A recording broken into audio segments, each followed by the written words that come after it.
नमस्कार, आप देख रहे हैं स्वतंत्र प्रभात समाचार प्रीति शुक्ला के साथ। आइए देखते हैं आज दिन भर की खास बड़ी खबरें। परम आदरणीय उत्तर प्रदेश प्रभारी श्रीमान अनुराग कुमार पांडे जी, मेरे साथ आए पार्टी के राष्ट्रीय महासचिव उदय कुमार यादव जी, उत्तर प्रदेश नवनिर्माण पार्टी के अध्यक्ष श्रीमान रत्नाकर शुक्ला जी और बहुत ही कद्दावर व्यक्तित्व के धनी प्रदेश के उपाध्यक्ष श्रीमान अजय कुमार मिश्रा जी और हमारे उत्तर प्रयागराज से जो प्रत्याशी हैं मदन मोहन मिश्रा जी, ये प्रथम प्रत्याशी है नवनिर्माण पार्टी के अध्यक्ष। इसके साथ साथ यहाँ पर उपस्थित हमारे यूथ के अध्यक्ष शिवम तिवारी जी और इनकी की पूरी टीम, मैं सभी साथियों का दिल की गहराइयों से हार्दिक धन्यवाद करता हूँ, अभिनंदन करता हूँ। इतने छोटे से नोटिस पर रत्नाकर शुक्ला जी ने, प्रदेश प्रभारी पांडे जी ने और सारे के सारे टीम ने जो हमें मैसेज दिया आपके बीच में रूबरू होने का, वो हमारे लिए बड़े सौभाग्य की बात है। नवनिर्माण पार्टी एक परिवार है और परिवार के अंदर परिवार तभी अच्छे से चलता है जब आपस में तालमेल हो। निश्चित तौर पर एक परिवार के अंदर कोई ज्यादा काम करता है, कोई कम काम करता है, लेकिन इसका मतलब कतई ये नहीं हो सकता कि वो परिवार से बाहर चला गया। लेकिन परिवार को अगर हम उन्नति के या प्रगति के पथ पर लेकर जाना चाहते हैं या देखना चाहते हैं उस शिखर पर, तो हमें अपना योगदान देना ही होगा, कोई अल्टरनेट नहीं है। आप जहां भी काम करते हैं, यूथ कहीं ना कहीं नौकरी करता है या कोई ना कोई प्रोफेशन में होगा, या हम सब कहीं ना कहीं अपना परिवार चलाने के लिए या कोई रोजगार करते हैं या कोई नौकरी करते हैं या कोई कुछ भी काम करता है। हम 8 घंटे से लेकर 12 घंटे उस संस्थान को देते हैं। फिर क्या कारण है कि हम एक राजनीतिक पार्टी को 2 घंटे नहीं दे सकते? मेरा दावा है और पूरी मैं चैलेंज के साथ कहता हूं, नवनिर्माण पार्टी परिवार का जो भी सदस्य है, आप एक्सपेरिमेंट करके देख लीजिए अगले 6 महीने के लिए। अगर आप 12 घंटे अपनी पार्टी को देंगे और केवल अपने आप को देंगे पार्टी के प्लेटफॉर्म के माध्यम से, धरती की कोई ताकत उस व्यक्ति को विधायक बनने से रोक नहीं पाएगी। क्योंकि हम जो काम दूसरे संस्थान को दे रहे हैं, हम उसके लिए नहीं दे पाते जो हमारा जीवन बदल सकता है, इस समाज का पूरी की पूरी व्यवस्था बदल सकता है। आज लोग क्या बात करते हैं? आप बात करेंगे मोदी जी की, बात करेंगे योगी जी की, आम व्यक्ति के बीच में चले जाइए, वो कहेंगे कि अल्टरनेट नहीं है। अल्टरनेट क्यों नहीं है, ये हमें खुद सोचना होगा कि अल्टरनेट क्यों हम खड़ा नहीं कर पा रहे हैं। यूथ की बात की, यूथ के बेरोजगारी की बात शिवम जी ने भी की। निश्चित तौर पर आज इतनी वैकेंसी जो उत्तर प्रदेश के अंदर खाली पड़ी हुई है कि ये पूरे 5 साल के दरमियान भर नहीं पाए हैं, ये सबसे बड़ा मुद्दा है। इतनी भारी भरकम पढ़ाई करने के बाद कॉलेज में, स्कूल में, यूनिवर्सिटीज में अपना टाइम इन्वेस्ट करने के बावजूद हमें उस लेवल की नौकरी नहीं मिलती, जबकि वो नौकरी खाली पड़ी हुई है, लेकिन हम आवाज तक नहीं उठाते। हम किसके ऊपर ये उम्मीद लगाए बैठे हैं? उन लोगों के ऊपर उम्मीद लगाए बैठे जिन्होंने व्यवस्था कायम कर रखी है। ना पहले वालों ने नौकरियां दी, ना मौजूद सत्ता में जो बैठे हैं उन्होंने नौकरी दी। तब एक अल्टरनेट बनता है नवनिर्माण पार्टी। अजय कुमार मिश्रा जी ने एक बहुत कमाल की बात कही है और मैं भी कमोबेश ऐसा ही सोचता हूं, और ये धरती की सच्चाई है। 10,000 बकरियों का झुंड इकट्ठा करने की बजाय 2 शेर के बच्चे रख लो, और यहाँ पर जितने भी मौजूद हैं नवनिर्माण पार्टी के, वो सारे शेर के बच्चे हैं। अपने आप को को शेर का बच्चा मानिए। और ये संख्या इतनी नहीं है, एक व्यक्ति के पीछे मैं ये मानता हूं कि उसकी ताकत 1000 की है। आप जितने भी व्यक्ति बैठे हैं उनको मल्टीप्लाई 1000 से कर लीजिए। 3 महीने पहले हम चाहते तो थे कि हम उत्तर प्रदेश में जो देश का सबसे बड़ा प्रदेश है उसमें नवनिर्माण पार्टी की एंट्री और हम चुनावी समर में उतर जाएं, लेकिन ऐसा संगठन था नहीं। 3 महीने के दौरान आज हम उत्तर प्रदेश की राजधानी लखनऊ के अंदर मौजूद हैं और पूरे दमखम के साथ मौजूद हैं। आप ये देखिए कि 3 महीने पहले जिस प्रदेश में एक व्यक्ति की एंट्री नहीं थी और आज हमारा 75 जिले में, आप अंदाजा लगाइए कि हमारे 50 डिस्ट्रिक्ट में या 40 डिस्ट्रिक्ट में पदाधिकारी होंगे।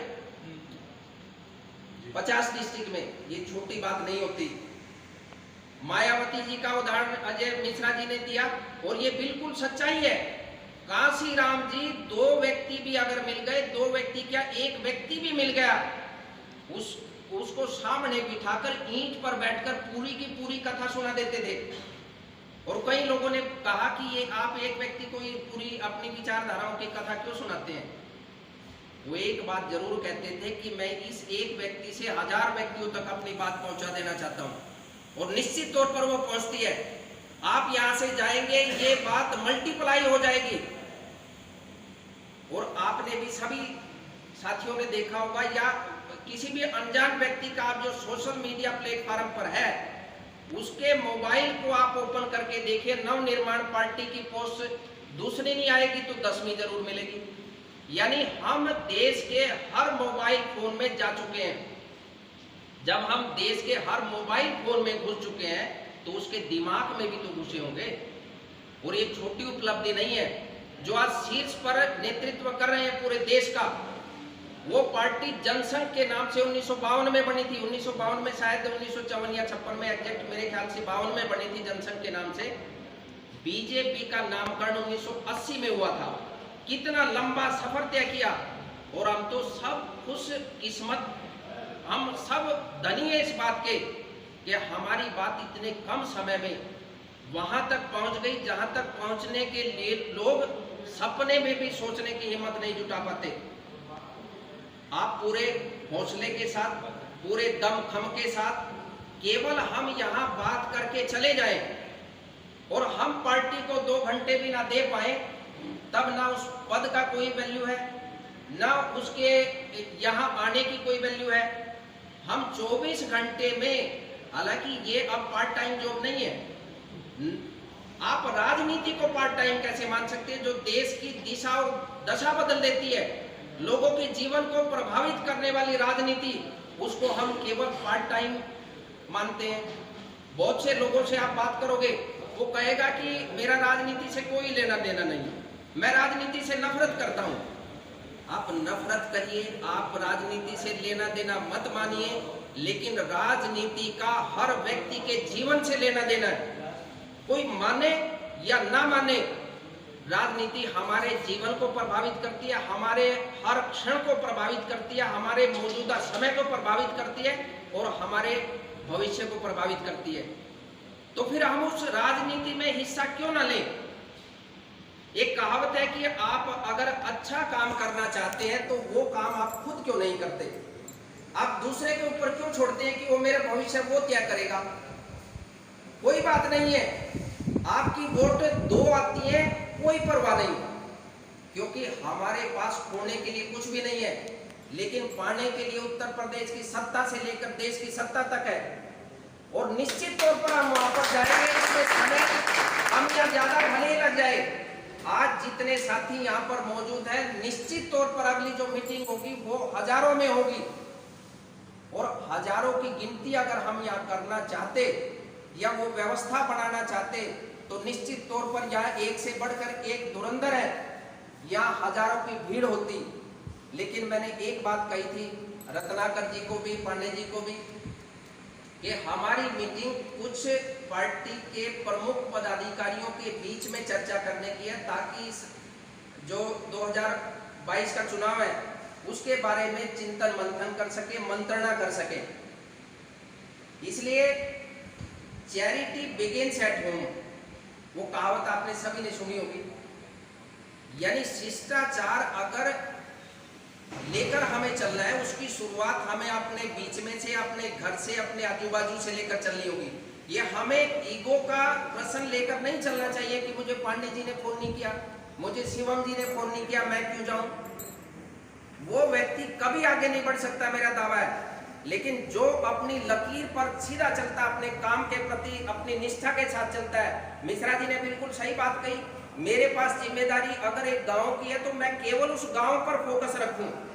मुझे देश से कोई लेना देना नहीं है, मुझे प्रदेश से कोई लेना देना नहीं है, मुझे डिस्ट्रिक्ट से कोई लेना देना नहीं है। और जब वो एक दायरे में काम करेगा, उसका रिजल्ट पॉजिटिव आएगा और वो बात दूर तलक जाएगी। उस व्यक्ति को ये कहने की आवश्यकता कतई नहीं पड़ सकती कि मुझे ये जिम्मेदारी दे दो या वो जिम्मेदारी दे दो, क्योंकि हर व्यक्ति की मॉनिटरिंग हर संगठन करता है। कौन कितना काम कर रहा है, कौन संगठन के प्रति लॉयल है, हर व्यक्ति की मॉनिटरिंग, कोई भी बड़ा संगठन हो या छोटा संगठन हो, वो निश्चित तौर पे होता है। इसलिए इस बात की कतई आप परवाह मत कीजिए। और विशेष तौर पर मैं यूथ को ये कहना चाहूंगा कि आपका तो बहुत लंबा भविष्य है। सुषमा स्वराज जी 25 साल की उम्र में कैबिनेट मिनिस्टर हो गई थी हरियाणा की, और वो एक दिन में नहीं हो गई थी, क्योंकि वो स्टूडेंट जीवन से ही एक्टिव पॉलिटिक्स में आ गई थी। इसलिए हम जितनी जल्दी राजनीति को समझ लेंगे, जितनी जल्दी हम सीरियस हो जाएंगे राजनीति के प्रति, हम अपना टाइम इन्वेस्ट करना शुरू कर देंगे। कोई धरती की ताकत नहीं रोक सकती कि आपको उस संवैधानिक पद पर जाने से रोक सके। और इतना अच्छा परिवार आपके साथ है, मिश्रा जी का अनुभव आपके साथ है, ये यहाँ पर मौजूद है।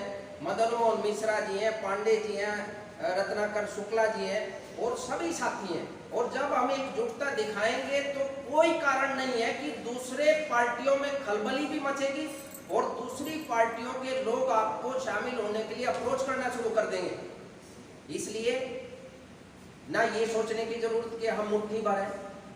इतिहास किसी का भी आप उठा करके देख लीजिए, मुलायम सिंह यादव जी का इतिहास उठा करके देख लीजिए, आप लालू प्रसाद यादव जी का उठा कर देख लीजिए, आप जो मौजूदा में जिसने पूरे सेंटर को धराशायी कर दिया,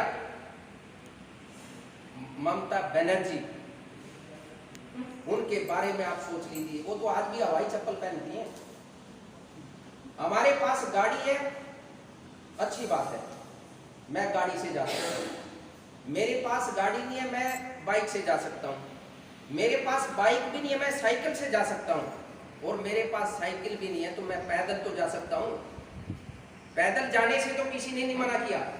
इस पार्टी की खूबसूरती ये है कि जो व्यक्ति काम करेगा, अगर कोई आज काम करता है कि मैं इस कॉन्स्टिट्यूएंसी से चुनाव लड़ना चाहता हूँ लेकिन मेरे पास साइकिल नहीं है, कोई बात नहीं, आप पैदल जाइए, डोर टू डोर जाइए, क्योंकि बात तो ट्रैवल करेगी करेगी, वो बात संगठन तक जाएगी जाएगी।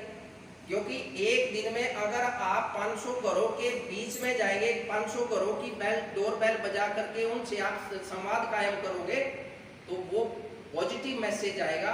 और समाज के लोग जब देखते हैं, मॉनिटरिंग करते हैं, वो निश्चित तौर पर आपके साथ हो जाएंगे। और ऐसे ऐसे उदाहरण हैं। मेरा एक मित्र है, उनके ससुर खड़े हुए सरपंची के चुनाव में, उनके परिवार के 58 वोट थे गांव के अंदर, लेकिन जब काउंटिंग हुई 2 वोट निकली। उनके सामने 3 रास्ते थे, या तो वो जितने परिवार के लोग थे उनको गालियां देते, गांव को गालियां देते। दूसरा, वो राजनीति से तौबा कर लेते कि राजनीति मेरे लिए नहीं है। तीसरा, वो लोगों के बीच में संवाद कायम करते हुए लोगों से पूछते कि मेरे अंदर क्या कमी रही जिसको मैं सुधार सकता हूँ। और उन्होंने तीसरा रास्ता अख्तियार किया। और तीसरा रास्ता अख्तियार करने के बाद उसका रिजल्ट ये हुआ कि नेक्स्ट जब चुनाव आए, वो सर्वसम्मति से गांव के सरपंच चुन लिए गए और लगातार 4 बार सरपंच रहे उसी गांव के जहां उसकी 2 वोट आई थी। ये परवाह करने की आवश्यकता नहीं है।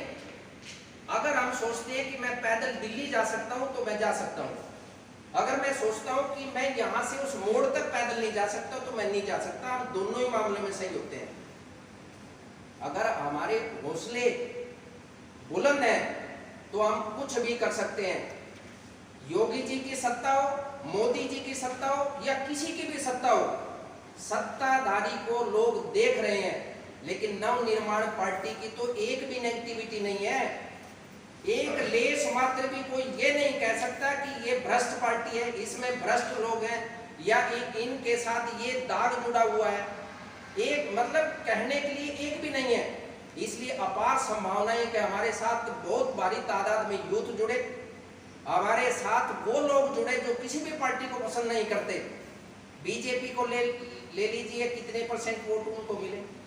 कांग्रेस को ले लीजिए, कांग्रेस तो खत्म ही है। समाजवादी पार्टी को आप ये ले लीजिए, और उसके बाद आप ये देखिए कि कितने लोग बच गए जो किसी को पसंद नहीं करते, वो आपको पसंद करते हैं।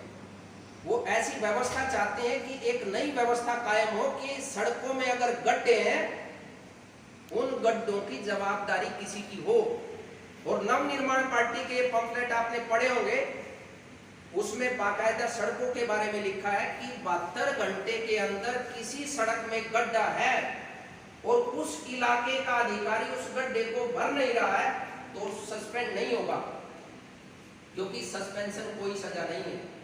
वो 6 महीने सस्पेंड रहेगा, 6 महीने के बाद जब बहाल होगा, वो 6 महीने की सैलरी भी उसको मिल जाएगी। लेकिन जब जवाबदारी उसकी होगी, यानी सस्पेंड नहीं होगा, टर्मिनेट होगा, वो अपने घर जाएगा। वो चाहे